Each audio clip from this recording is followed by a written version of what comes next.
My name is Kaitlyn Springer, and today we are going to be doing the first parenting education on sensory and emotional regulation. In this series, I've called Big Feelings in Little Bodies and Growing Minds, and the whole point of this series is really just to empower you as a mom to help yourself and your children lead more emotionally healthy and resilient lives by utilizing movement and our senses as a tool. Throughout this, I encourage you to use your handout. Each session will have an outline with some blank spaces where you can fill in as you learn, fill in the terms that match, and then there are charts with activities that I will encourage you to do. But let's go ahead and get started. So a little bit about me. I, at the time of filming this, am an occupational therapy student at the University of Tennessee at Chattanooga. Some of my personal passions include faith, family, the outdoors, and cooking. My professional passions are pediatrics and mental health, and I grew up in rural Dunlap, Tennessee. So at the time of you watching this, I very well might be Kaitlyn Hobbs, with an occupational therapy doctorate. I will be finishing in May 2024. And a little bit about occupational therapy. If you have not heard of it before, we are a profession within healthcare that has a very holistic outlook. We treat people across the lifespan. We treat individuals, groups, communities, and we have skills in physical health, mental health, social health, and some of the occupations we address include activities of daily living like self-care, instrumental activities of daily living like money management. We help people manage their overall health.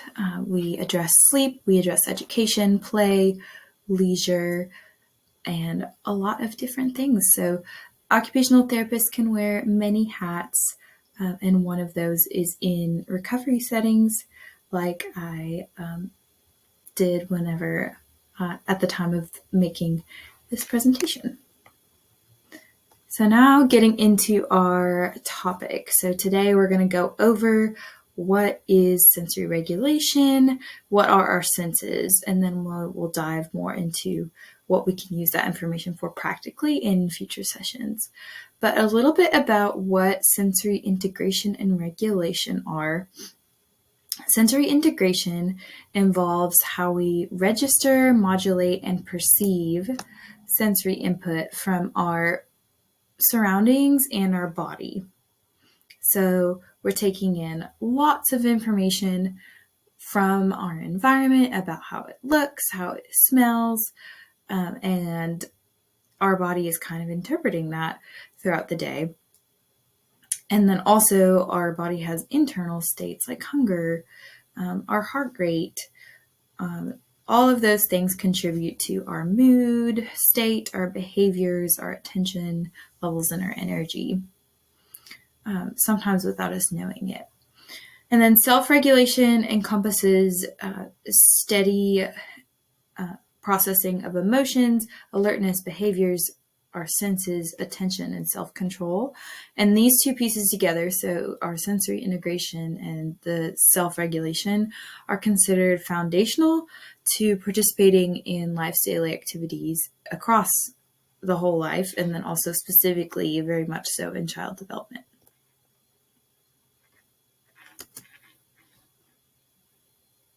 Oh.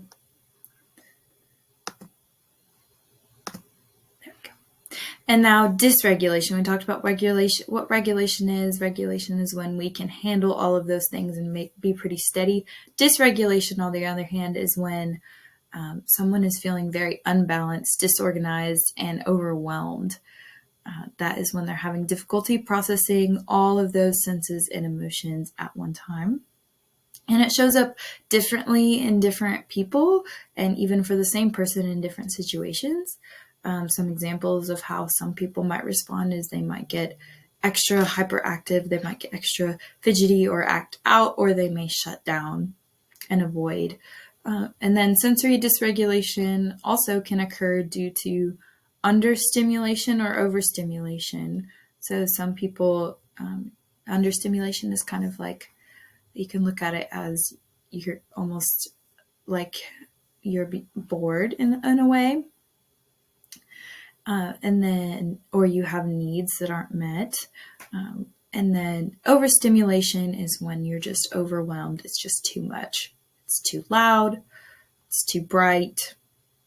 Just too much. So in this little picture, in the corner, this girl is experiencing dysregulation from a combination of factors, mostly overstimulation. So it's too loud for her. There's something smells yucky. The seam on her socks is itching her. And then there's a little bit of notes to understimulation because she wants to run. And then there's a social aspect, which is that she's mad that a toy was taken.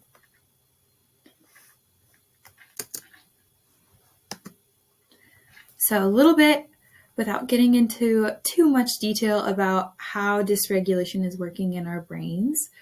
So when our brain is dysregulated, there is decreased activity in the areas that are responsible for reasoning and judgment, which is the prefrontal cortex pointed with the orange bubble, like in the front of our brain.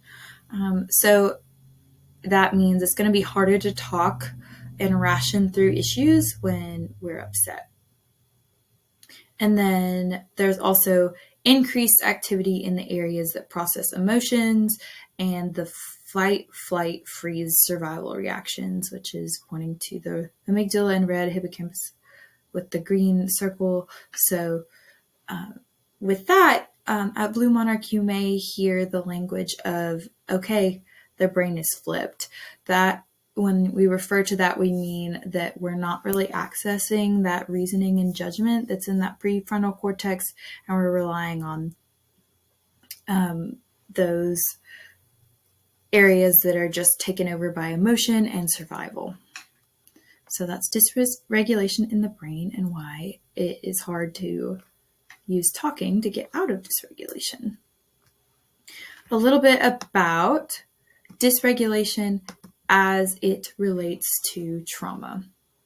So children who have experienced trauma in the past often have more challenges with sensory, emotional, and behavioral regulation due to changes in their brain chemistry and function. Now, that doesn't necessarily have to be permanent, which we will get into in a moment, but that means they're predisposed to having more issues than children who have not experienced those same things, kind of broadly. And then another point is that some children may be underreactive and others may be extra sensitive to their senses. And these patterns can continue throughout life if not addressed. However, resilience and healing after childhood trauma are linked to, so these are things that promote healing and resilience when they have positive attachment and bonding, when they feel belonging, when they're in supportive community, and when they experience co-regulation. And when we talk about co-regulation, that is a parent and child connectedness. And really what that's referring to is that a child and a parent are kind of, in a way, feeding off of each other's regulation. So a child gets really upset and overwhelmed and they have a tantrum, and then that overstimulates mom or dad, and then they just feel, then their overwhelm contributes to more overwhelm with the child.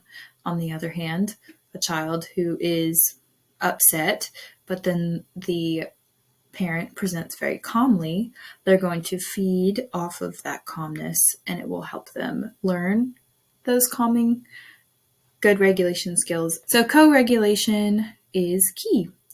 And mothers and parents are vital role models for teaching their kids lifelong regulation skills.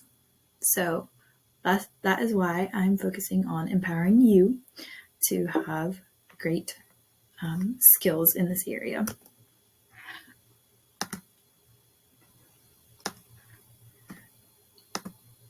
So next we'll talk about how sensory activities can be a tool for regulation and participation.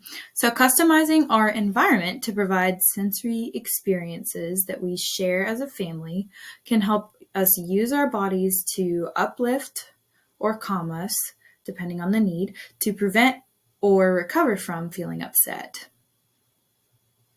So we're going to use our senses to help our emotions and our social skills.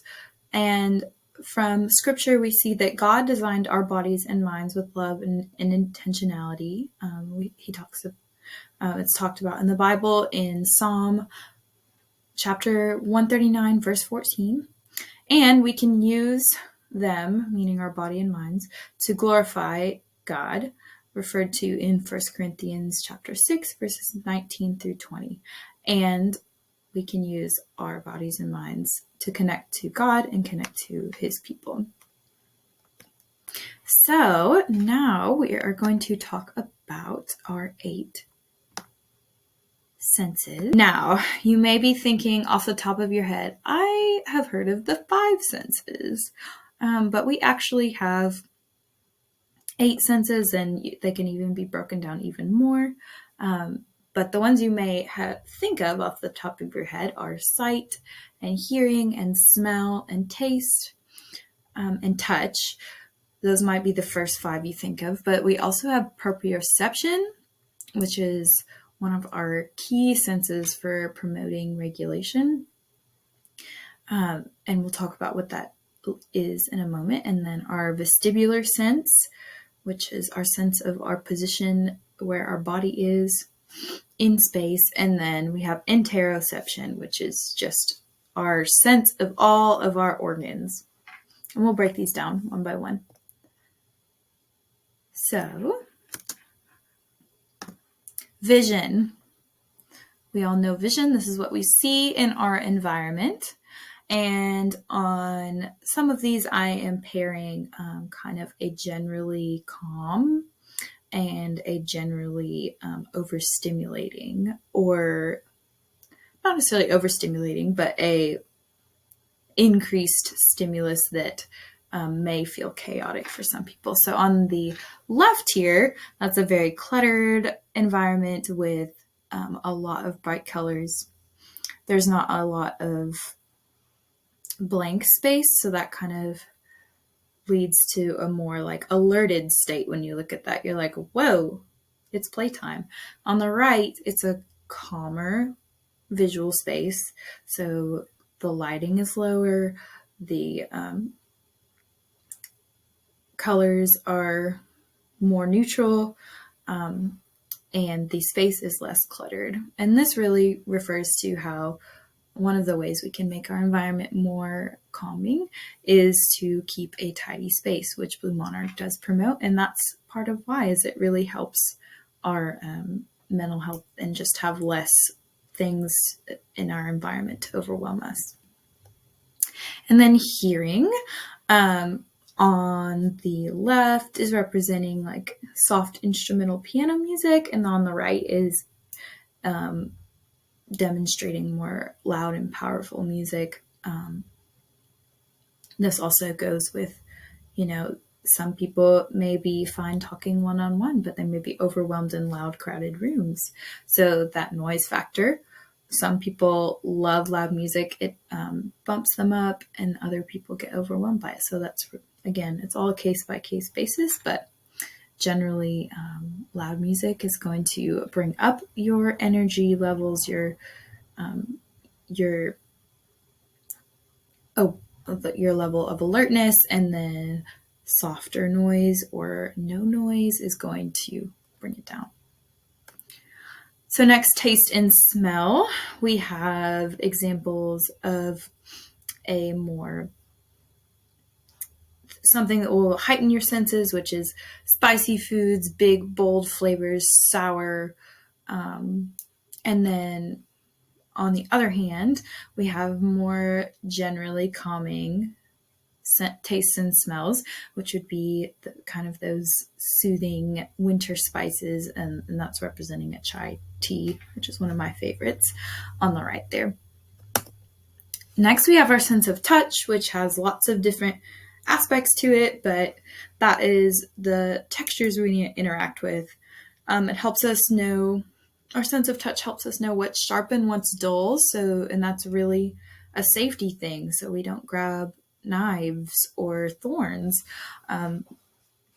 Hard versus soft, and then hot versus cold, which also is protective. So is this a hot pan? I need to move my hand away. Is this like ice cold? Anywhere in between. So touch is informed by all of those aspects. And people have different preferences with it as well. Some people get really bothered by itchy tags and other things, and other people aren't bothered at all. Proprioception. Now we're getting into the 3 senses you might not have known. Proprioception was one of them. We're going to highlight this again and again. So it refers to our body's sense of the position and movement of our muscles and joints, and we get more proprioceptive input. And by input, I mean it's a heightened experience within our body when we put pressure through our joints. So some examples of ways you can feel increased proprioception is with a big bear hug, jumping on a trampoline, and then some other components demonstrated with this girl on the left. Proprioception has our senses of effort, so sometimes called heavy work. It helps us know where our body is in space. It helps us control our limbs and have coordination. And then it also is kind of a sense of force or heaviness. So as adults, working out can be very regulating for us. Weightlifting can be very positive and regulating for many reasons, one of which being that there's so much good proprioceptive input through our joints. And we're going to go again, touch on this again and again, because it is a big factor for promoting regulation. So next, our vestibular sense is our sense of where our head is and how it's moving versus gravity. So it helps us to know our sense of balance and orientation, meaning, are we sitting up? Are we laying on our side? Is our head upside down? It helps us know where we are in space. Briefly, linear vestibular input, which is a fancy word for in a straight line, is going to be more calming than rotational, which refers to moving in a circle. So what that means is your child or you will likely feel more calm after doing something like swinging or sitting on a rocking chair, which is linear, than if you spin, which is going to often cause heightened senses and sometimes dysregulation. So just something to keep mind of. It's good to experience lots of things with our senses, but spinning is something that can lead to dysregulation more quickly in some, but not all people. So interoception, this is one of those weird ones again. It is the senses of our organs inside of our body. So some examples of that are our hunger and thirst cues, our heartbeat. So you may feel it pounding when you're nervous or when you're working out, or you might not really notice it otherwise. Our breathing rate, and then our toileting needs when we need to go to the bathroom. And then lots of other things, just information from our organs to help us survive. And with some people, that is tuned up extra, and some people and some children actually have decreased amount of this sense, and they might not notice that they need to go to the bathroom until it's kind of an emergency level, because they're not as in tune with this sense. So that's just something to keep in mind. Okay, so as we think about these 8 senses that we just learned about, I want you to look at this picture, and I want you to think of examples of each sense and kind of make note of them and discuss them along the way. So you can think of the visual aspects, the sound, the taste, the smells, the tactile or touch aspects, proprioception, vestibular, and interoception. So go ahead and pause this video, and then after I'll give you some examples and see how they compare to yours. So go ahead and pause. Now that you're back, you can discuss your answers. You can pause me again. So some of the examples I jotted down. For visual, I put that there are vibrant colors here. There's probably some bright sunshine or the shade of the tree. We can't really tell that they're experiencing, and they're looking at each other's facial expressions. There's also, from a sound perspective, there's probably sounds of nature, birds, buzzing insects, wind in the trees. There might be laughter. They look like they're having a great time. They're probably talking, so they hear each other's voices. Then their foods they're eating might make a sound, like a crunchy apple might be a louder sound. There might be squish of mud under the grass. Tastes, they have this fruit. Some of it is going to be sweeter. Some of it's going to be more sour. Tactile, that touch sense, they're on a soft blanket, but then they have that bumpy, itchy grass. They might be noticing or not noticing a tight waist or armband on their clothes, their socks rolling down, or that might not bother them. They might feel, from a touch standpoint, also with temperature, the warm sun versus the cool grass in the shade, and the difference of that. Proprioception, our joint compression, our joint pressure sense. They might feel the ground underneath their body. They might hug each other while they have a great day playing. They will feel the position of their arms. So those girls have their arms raised overhead, and proprioception helps them know that's where their arms are. They're raised up. Vestibular sense, they might be, not in this picture, but you can imagine on this picnic outside, they might be running, which is that linear horizontal input, or they might be rolling on the grass, which is rotational spinning. And then interoception, they might feel hungry before they have a snack, but they might feel full after eating their fruit and other picnic food. Okay, so those are some, but not all the things that could be going on in this scene. All right, and that is all for this first one. Thank you. So the next one will be about the sensory zones, profiles, and diets. I will go ahead and give you the answers to the handout. So the first blank is sensory integration. Our mind processing all the senses from our surrounding environment and body. The second blank is self-regulation, managing steady emotions, sensations, behaviors, alertness, attention, and self-control. And then we have descriptions of dysregulation, overwhelmed or unbalanced due to too much or not enough input. And then you go down that list. Dysregulation is linked to childhood trauma. Trauma goes in that blank.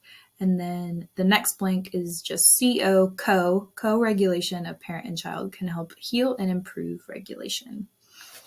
Okay, and then after this video, I would like you to complete the 8 senses activity. So for each sense, think of 3 or more examples that you like under that category and 3 or more examples that bother you. And this will just help you get thinking with more of a sensory lens. So quickly, an example of a site that I really like. I really like to watch birds in the morning. And then an example of hearing that bothers me. I can get really overwhelmed in crowded rooms or really loud music. A smell I like is cinnamon. A taste I don't like is cilantro and sour things. A touch I do like is I really like soft blankets. Proprioception. An example I like is I really like hugs. I enjoy exercise. Vestibular, an example that bothers me is I don't like roller coasters because I really don't like that spinning, and I'm also afraid of heights, so there's that aspect. And then interoception, the examples I like is I like feeling not like full but not Thanksgiving full, if that makes sense. Okay, well, thank you so much, and these are the references that helped me build this. So here is my credit to these